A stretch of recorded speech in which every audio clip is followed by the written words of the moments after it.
Look, Livy. What is that? What is it? Baby. So we have one out. One of our American breasts out, and lots more cracks in other shells. So as they begin to hatch, I'll just kind of show y'all that. The first one made its arrival actually 2 days early. I actually have 2 days left on our incubator, but this is very exciting. I will be keeping these hens this coming spring. When I have these hens and my other hens laying, we are going to be looking at hatching out for the first time meat birds that we raised literally from start to finish. So it is very, very exciting. We have some major changes going on. I want to show y'all. It's easy to tell you what we do. You guys won't actually get the full extent of how this thing called farming actually works if I don't show you. We have started training Gussie. The next time we decide to get her over in the stanchion for training, I am going to bring y'all along with us. Now, the first time we actually walked her over, I went out and helped Colby just to see how she would do, because she was very, very skittish. But she did really, really good.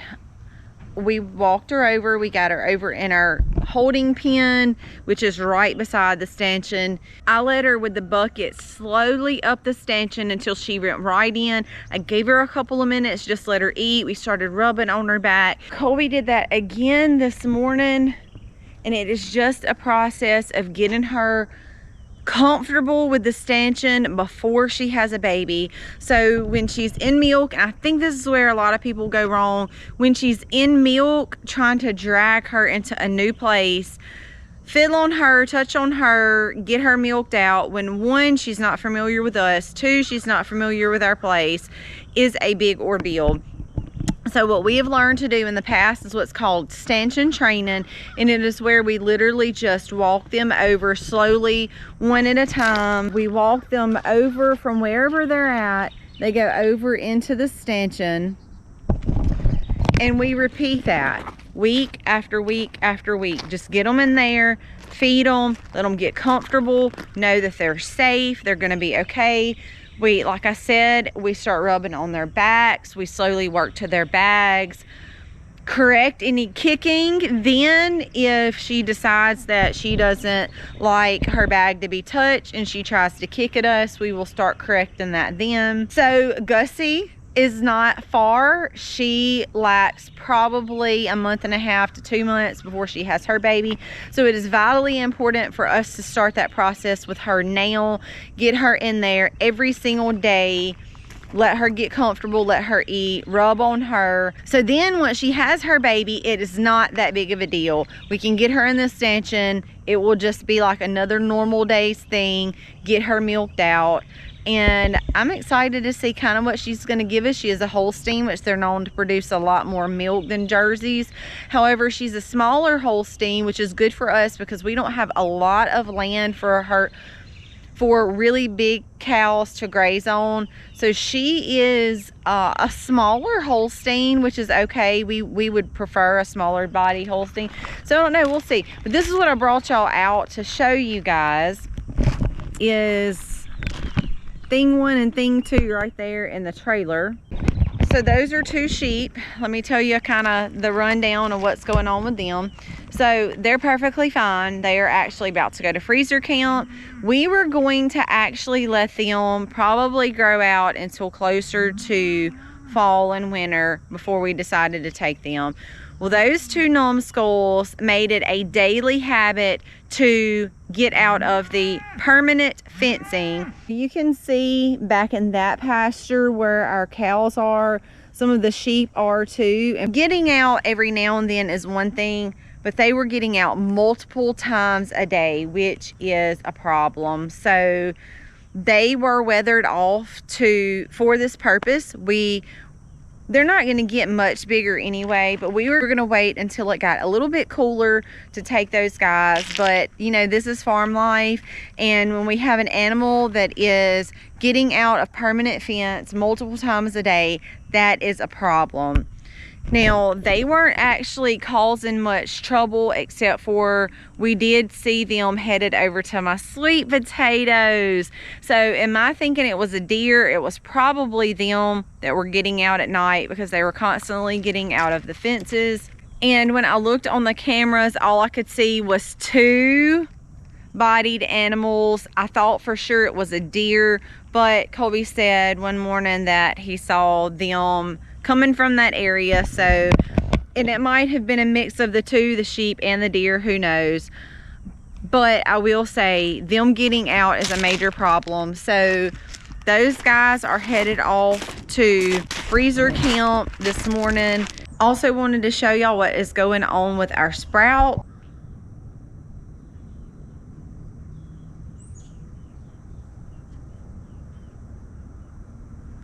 So you see that lots of our seeds have already started sprouting and germinating. Not quite ready for ground yet, but tomorrow will be 7 days, and you see how many seeds that we have had sprouted. And also we are up to 4 chicks. One is getting very close. And I have a couple more that already have cracks in there, not including my other 4 incubators that I have set up around the house. So much progress there. I have a couple of these that hatched out actually yesterday about midday, and they're actually ready to come out. So I'm going to be setting that up here shortly after breakfast to have breakfast going. So I'm going to have to get that set up. And I also wanted to show y'all something that I'm swapping to a heating plate for chicks, just because there's always been a part of me that has feared heat lamps just a little bit because of fires. So I'm gonna try this and see. I've heard great things about it.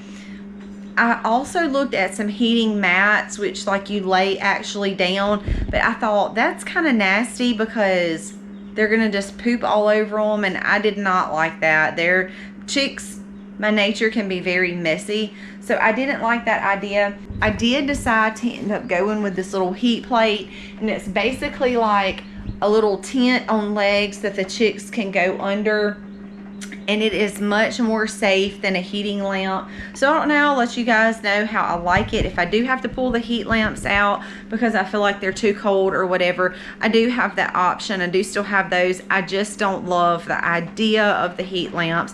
So we'll see. There's a little bit of an update of all the stuff that's going on the farm, from the seed starts that you guys saw us start to our baby chicks that are hatching, and even the crazy animals that are loaded up that will have to go to freezer camp. You know, that's the reason why we do this thing called a farm. They're not pets for us.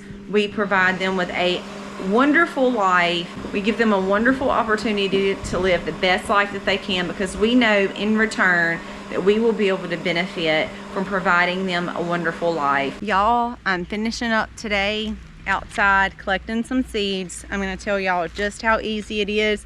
You won't even need a whole video for it. I have ended up with 7 chicks have hatched so far through the day. So we're up to 7 American breasts that have hatched out. So I'm pretty excited about that. But I want to show y'all just how easy it is to get seeds, and then I'm going to tell y'all what seeds I've collected. I'm out here in the middle of my, what we call my kitchen garden, and I'm standing in the marigolds, and I have gotten a dead flower. Y'all see it's all the way dead.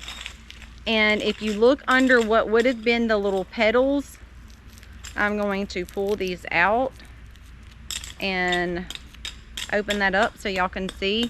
Y'all see underneath that, all of these are seeds. Let me just put them in my hand. All of these are just seeds. Y'all can see that seeds. I've gotten me a little bag I'm going to put my seeds in. I've actually been collecting for a little while, if y'all can see those down in there. And I will not seal these up until they're completely dry. I'm going to get a couple more, and I'm going to head on over and show y'all some of the other things that I planted this year that I have said today is the day. I'm getting nice flower heads that have died off on a lot of my plants, and that's going to be your QQ sign that, hey, I need to be watching for when several of my plants start getting these really dried off flowers. See, I pulled that one and it just literally brought me the seeds right up. That's when I need to go out and start collecting. That way you are saving yourself. You know exactly what seeds you're getting, you know exactly what variety it is, and it's free. You don't have to go through paying for shipping. You're not paying for seeds because you have harvested your own seeds and they're free. It's going to give you a whole new plant for totally free next year, and it is a really beautiful thing. If I were going to be getting basil, you can see how this is beginning. This was flowers like this, and they're starting to dry out. When they get to where this limb, which you can see this one is still nice and green, however this one is not. So here's where I would come right here and harvest my basil seeds from. Now I'm gonna I actually opened those little pieces that I just pulled off for y'all. I opened those up for you, and I'm gonna show you the black seeds. Those are your seeds right there. Now I'm actually not needing basil. I just wanted to show y'all what I was talking about. So many things go to flower.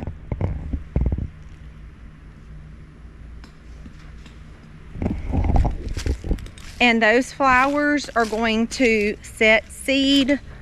So if you hear somebody use that term, you're welcome. Those seeds are going to be what you want to get after your plant dies to make a new plant. What are you doing? Digging a hole. You're digging a hole? Daddy, you will know. In the driveway. Well, he's going to see you on the camera. Yeah, I know. You going to cover it back up so you don't get in trouble? Yeah, I know. I think about that. How dirty are you? Like technically dirty. Like very dirty?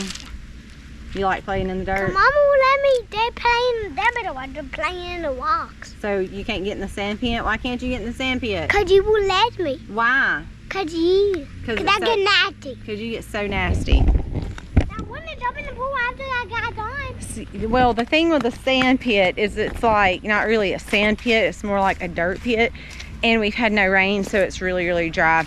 All right, I want to show y'all what I have gathered today. Zinnias.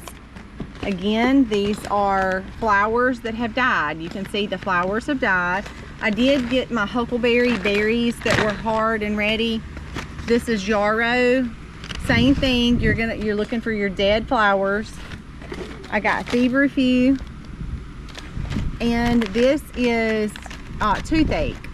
And there's a pretty good bit in there. With the toothache plant, it does exactly what it says it does. It was used by the Native Americans when they would have toothaches, trouble of that nature. They actually said that they would take the piece of the flower and actually chew, and it's a numbing agent actually in this. My girls like to experiment. They would come out and get the flower and rub it all over their arm and make their arm go numb, and they would take turns touching the arm saying, I can feel here, I can't feel here. So here's my toothache plant, and you can see where I have, this one was literally dead, this one was not, this one was literally dead, this one is on its way out, but you can see it is starting to fall off some. You can see those seeds starting to come out, but the stem is still green. So I really try to shoot for the ones that the stems are brown,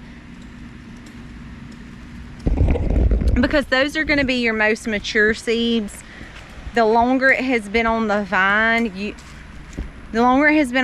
or the stem, you'll start seeing those things start to break down, and the longer that they've been on there, the more mature the seed is, and the more mature your seed is, the more likely it is to germinate. So those are the ones I've collected today. I just have a couple little baggies. I'll take them inside where the wind is not blowing and open those up. One of the other things you want to remember when you're keeping seed is that you cannot put them up when they're wet. They need to air dry out for a couple of weeks before you put them up, because if they have any moisture, or like in our environment here, we have high humidity, hence it's very overcast and actually doesn't feel that bad. But I'm still sweating just because of the humidity here. You sweating too? I'm hot. You hot?